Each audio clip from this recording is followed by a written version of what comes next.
Well, on the 31st of August, we knew we had RAAC in the school. On the 31st of August, the government changed the rules around RAAC and whether it could be deemed safe or not. About a third of our school, 6,000 square metres, has RAAC in it. So we were told to close that on the 1st of September, the day before term started.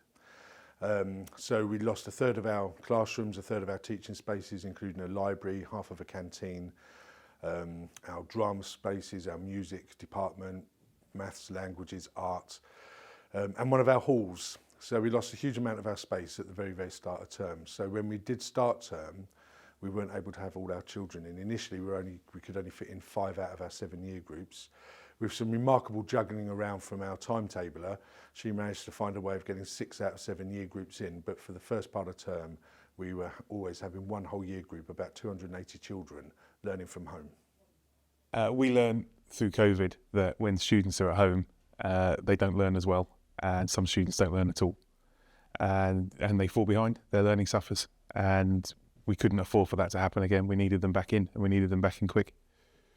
Yeah, it's for history, and I know for all subjects, but we rely on discussion. We rely on seeing the students, talking to them, getting them to feel free about asking like important historical questions, and also practicing, extended writing tasks as well. That's something that we do a lot in history. We do lots of modelling of source answers.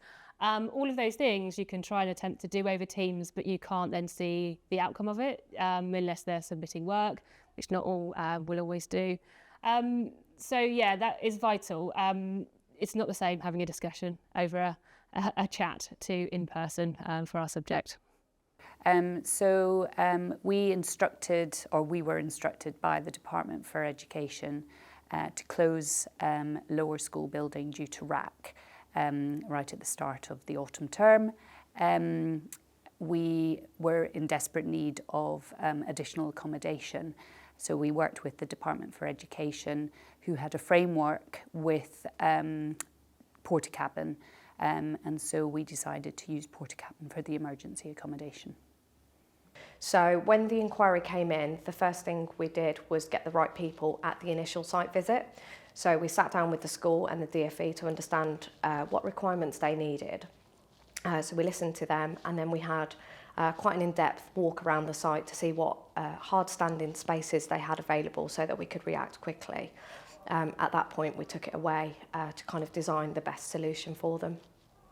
From research from when I was looking at the RAAC crisis, I found out that from this school we had about 600 students that were currently working from home.